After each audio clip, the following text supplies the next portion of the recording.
ارے واہ، یہ کس حدیث میں آیا کعبے کی ذمہ داری اللہ نے لی ہے؟ تو ان کا امام اگر غلط ہے تو مطلب کیا ہے؟ ذمہ اللہ کا نہیں؟ اچھا ذمہ اللہ کا نہیں پھر؟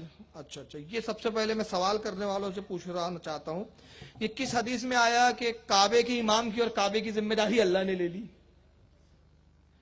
کئی بار کعبہ ڈھایا بھی گیا، زیادہ دور مت جائیے، 61 ہجری کا واقعات پڑھ لیجئے، یزید نے کعبے کو ڈھایا تھا، کعبے پہ تیر بھی چلائے گئے، آگ کے گولے بھی برسائے گئے۔ کعبے کی ذمہ داری نہیں، قرآن کی ذمہ داری لی اللہ نے، اب قرآن کے عربی متن کی ترجمے کی نہیں۔ قرآن میں اللہ نے فرمایا نہانو، کیا ہے وہ؟ انا نہانو نزلنا الذکر و انا لہ لحافظون، اور اے محبوب ہم ہی نے اس کو اتارا اور ہم ہی اس کی حفاظت کرنے والے ہیں۔ تو قرآن کی حفاظت کا ذمہ لیا اللہ نے، کعبے کی حفاظت کا ذمہ نہیں لیا ہے۔ کعبہ کئی بار ڈھایا گیا، 61 ہجری میں، اب ذرا چھیڑا ہے تو سن لو، تاریخی نالج ہوتی نہیں ہے اور عجیب عجیب عقیدے بنا لیتے بدعقیدہ۔ 61 ہجری میں یزید نے کعبے پہ حملہ کیا، جب امام حسین کی شہادت کے بعد اہل مکہ نے اس کی بیعت کا انکار کر دیا، تو حضرت عبداللہ ابن زبیر کے ہاتھ پر اہل مکہ نے بیعت کی تھی، اس نے عبداللہ ابن زبیر کے خلاف فوج بھیجی، عبداللہ ابن زبیر کعبے میں انہوں نے پناہ لی اور کعبے میں اپنے آپ کو چھپا لیا۔ یزیدی فوج نے دیکھا یہ باہر نکل نہیں رہے، کچھ دن انتظار کیا، بعد میں تیروں پر آگ کے ٹیمے لگا کر انہوں نے کعبوں پر پھینکے، اس سے بیت اللہ کا غلاف جلا۔ پھر اس کے بعد منجنک مشین آتی ہے جو پتھر مارتے ہیں، جس سے بڑے بڑے، اس زمانے کی سمجھ لو توپ تھی، پتھر سے کعبے کی طرف حملے کیے گئے، جس سے کعبہ ڈھا، کعبے کی دیوار کو نقصان پہنچا اور حجر اسود کے کئی ٹکڑے ہو گئے۔ آج بھی حجر اسود کئی ٹکڑوں میں ہے۔ اور اس کے بعد جب غلاف کعبہ پر آگ لگی تو کعبے کی چھت پر سنگ رکھے ہوئے تھے ایک دمبے کے، اور وہ دمبا کون تھا؟ حضرت اسماعیل علیہ السلام کو جب ذبح کرنے کے لیے حضرت ابراہیم لے گئے تھے، اللہ نے جنت سے دمبا بھیجا تھا، اسماعیل کو بچا لیا گیا اور دمبے کی قربانی ہوئی۔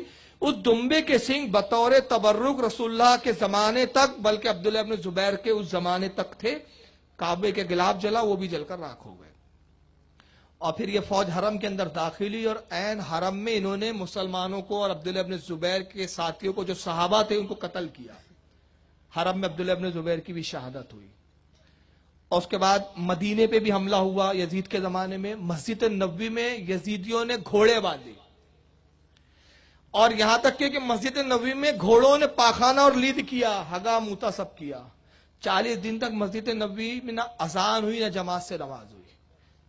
حضرت عبداللہ بن مسیب رضی اللہ تعالیٰ عنہ یا سعید بن مسیب رضی اللہ تعالیٰ عنہ تابعی ہے، مسند دارمی میں، سنن دارمی میں امام دارمی نقل کرتے جو امام بخاری، امام مسلم اور امام ابو داؤد تینوں کے استاد ہے۔ اور سنن دارمی بخاری مسلم جو بہت پہلے کی حدیث کی کتاب ہے، اس کی جلد نمبر 1 کے مقدمے کے اندر امام دارمی نقل کرتے ہیں کہ سعید بن مسیب کہتے ہیں کہ میں دیوانہ اور پاگل بن کے رسول اللہ کے روضے پہ پڑا رہتا تھا، 40 دن تک کوئی نہیں آتا، جو بھی صحابی نماز کے لیے آتا یزیدی قتل کر دیتے، اور عین ممبر پر، رسول کے ممبر پہ، مسجد نبوی کے ممبر اور مصلوں پہ بیٹھ کے شراب پیا کرتے تھے۔ اللہ نے مسجد نبوی کا بھی ذمہ نہیں لیا ہے بھائی، تو وہاں کا امام کیسے غلط ہو سکتا ہے؟ یہ سب ڈیفالٹر پہلے بھی بہت بڑے بڑے پھٹیال آئے ہیں وہاں پر، تو آج بھی اگر یہ پھٹیال آ گئے تو کوئی تعجب کی بات نہیں ہے۔ اب اس کے بعد یہی نہیں، سعید بن مسیب دیکھیں کیا پیارا عقیدہ ہے یہاں پر، سنن دارمی کی حدیث ہے، جا کے دیکھ لو، جلد اول کے مقدمے میں امام دارمی نے سعید بن مسیب سے لکھا کہ وہ کہتے ہیں کہ کئی بار یزیدی آتے اور مجھے دیوانہ سمجھ کے چھوڑ جاتے، 40 دن تک نماز نہ ہوئی، مسجد نبوی کے اندر خون بہتا رہا، جو آتا قتل کر دیا جاتا، مگر قسم وحدہ لا شریک کی، میں رسول اللہ کے روضے سے اذان کی بھی آواز سنتا اور نماز کی بھی، اور میں حضور کی اقتداء میں نماز پڑھتا تھا۔ عقیدہ بتا رہے کہ نبی زندہ ہے۔ اور اس کے بعد یہی نہیں، ان یزیدیوں نے کیا کیا پتا ہے آپ کو؟ 3 دن تک مدینے کی پاک دامن عورتوں کو اپنے خبیث لشکر پہ حلال کر دیا، جس عورت کو جو ہاتھ لگتا ہے اس کے ساتھ جو چاہے کرے۔ علماء کہتے ہیں بے شمار ناجائز بچے پیدا ہوئے۔ یہ ساری تاریخ آپ کو کہاں ملیں گی؟ امام سمودی کی الوفا الوفا پڑھیں۔ اس کے بعد زیادہ دور نہ جائیں تو اگر دیوبندی اور غیر مقلد ہو تو ان کے گھر کی کتاب دکھاتا ہوں، البدایہ والنہایہ میں ابن کثیر نے بھی لکھا ہے تفصیل سے واقعات۔ ابن سعد نے طبقات میں لکھا ہے، ابن اسیر نے الکامل میں تفصیلات لکھی، شاہ عبدالحق محدث دہلوی رحمۃ اللہ علیہ نے جذب القلوب الی دیار المحبوب میں تفصیل سے حالات لکھے، بہت ساری تاریخ کی کتابوں میں یہ واقعات موجود ہے۔ اور پھر یہی نہیں، یزید کے اس حملے کے بعد ایک دور آیا ہے عباسی خلیفہ معتصم باللہ، اس کے زمانے میں ابو طاہر کرماتی ایک پیدا ہوا، یہ پہلے مسلمان تھا، پھر معاذ اللہ بدعقیدہ ہو گیا، یہ مرتد ہوا، اسلام سے پھرا اور عیسائیوں سے جا کے مل گیا بدبخت، اور اس نے عیسائیوں کی مدد سے مکے پہ حملہ کیا مسلمانوں کی حکومت چھیننے کے لیے، ابو طاہر کرماتی۔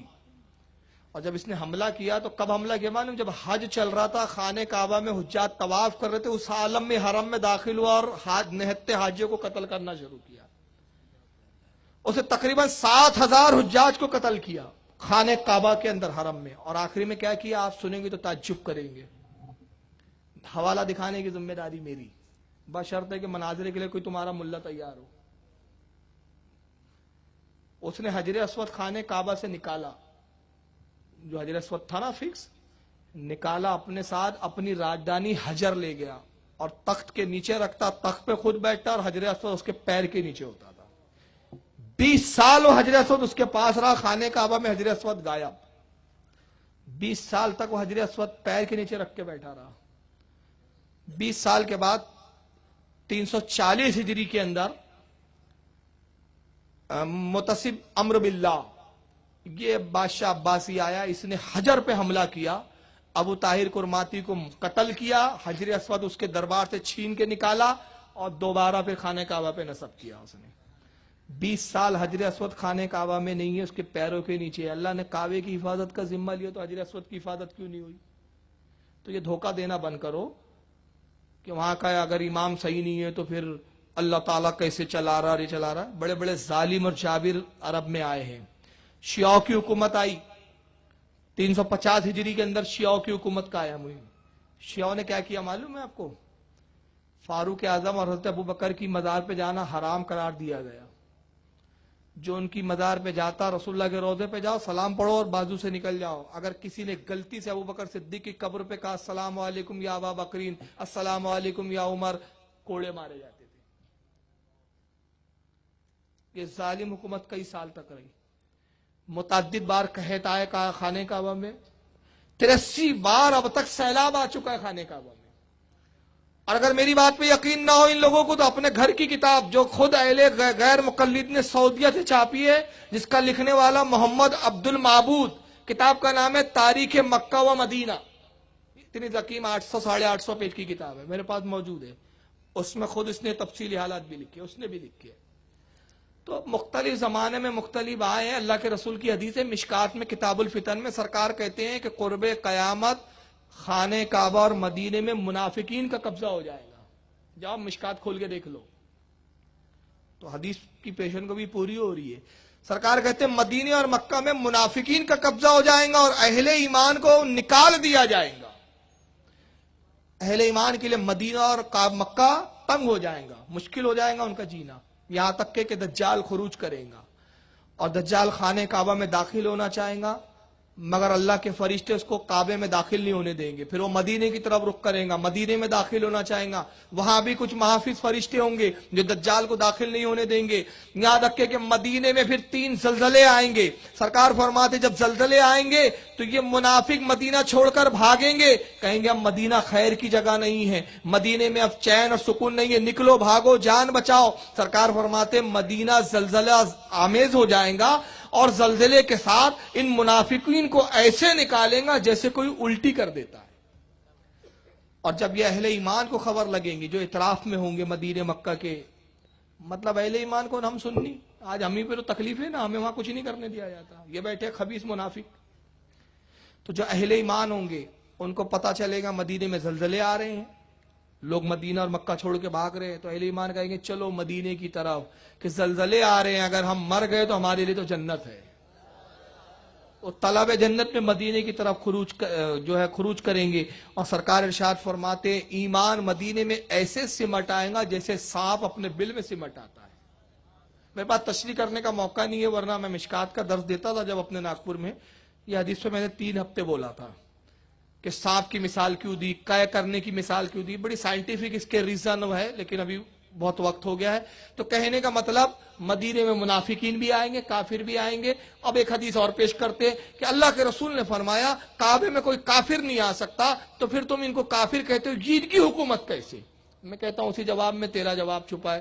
وہ ہم کو مشرک کہتے ہیں، تم ہم کو مشرک کہتے ہیں. جب کعبے میں کافر نہیں آ سکتا تو ہم کیسے آ جاتے؟ تم تو ہم کو مشرک کہتے ہو. یہ حدیث کہیں بھی نہیں ہے، یہ حدیث نہیں ہے. اگر کوئی حدیث کی کتاب میں ہو تو کوئی مائیکل لال ہو تو یہ حدیث دکھا دے مجھے. حدیث یہ نہیں ہے، بلکہ حدیث کیا ہے؟ سرکار فرماتے ہیں شیطان مایوس ہو گیا اس بات سے کہ اب کعبے میں بت پوجا جائے. کعبۃ اللہ میں اب بت پوجے نہیں جائیں گے، شرک نہیں ہوگا اب کعبے میں دوبارہ. یہ نہیں فرمایا کہ کافر نہیں جا سکتا، یہ نہیں فرمایا کہ مشرک نہیں جا سکتا. مشرک بھی جا سکتا ہے، کافر بھی جا سکتا ہے. اور کافر کا جانا ضروری ہے، تم جیسے کافر وہاں رہے ضروری ہے. ضروری ہے. پوچھئے کیسے؟ حضرت عمر فاروق اعظم رضی اللہ تعالیٰ عنہ کعبے کا طواف کر رہے ہیں، حجر اسود کے قریب گئے، اس کو بوسہ دیا اور کہا ہے حجر اسود تو ایک پتھر ہے صرف، تو اس لائق نہیں کہ تیری تعظیم کی جائے. میں تو صرف تیری تعظیم اس لیے کر رہا ہوں، تجھے اس لیے چوم رہا ہوں کہ میرے نبی نے تجھے چوما ہے. نہ تو نفع دیتا ہے نہ فائدہ پہنچاتا ہے، تم محض ایک پتھر ہے. پیچھے حضرت علی کھڑے ہوئے تھے، کہا اے عمر آپ نے کیا کہہ دیا؟ یہ پتھر فائدہ بھی پہنچاتا ہے نقصان بھی پہنچاتا ہے، یہ حجر اسود. کہا ابو الحسن آپ کیا کیسے کہہ سکتے؟ کہا سنو میں نے اللہ کے رسول سے سنا. سرکار نے ارشاد فرمایا ایک مرتبہ میں رسول اللہ کے ساتھ کعبے کا طواف کر رہا تھا، نبی نے فرمایا علی دیکھ رہے ہو اس حجر اسود کو؟ اس کی 2 آنکھیں ہیں، اللہ نے اس پہ 2 آنکھیں، یہ دیکھتا ہے. اس کا ایک دل بھی ہے. جو کوئی اس کے قریب سے گزرتا ہے، کوئی کافر گزرتا ہے اس کے کفر کو جان جاتا ہے، کوئی مومن گزرتا ہے اس کے ایمان کو جان جاتا ہے. اور یہ گواہ ہے قیامت میں مومن کے ایمان کی گواہی دے گا، کافر کے کفر کی گواہی دے گا. تو حجر اسود کافر کے کفر کی دیں گا. اب کافر جائیں گا ہی نہیں تو گواہی دیں گا کس کی؟ تو ضروری ہے کہ تم جیسے کچھ کفار بھی جائے، ورنہ پھر گواہی دیں گا کس کی؟ تو اس لیے دیوبندی بھی جاتے ہیں تاکہ ان کی بھی گواہی دے دے. تو بہرحال یہ کوئی حدیث میں نہیں ہے کہ کعبے کا امام غلط نہیں ہے. واللہ اعلم ثم رسول عالم. بہت سارے سوال آ گئے.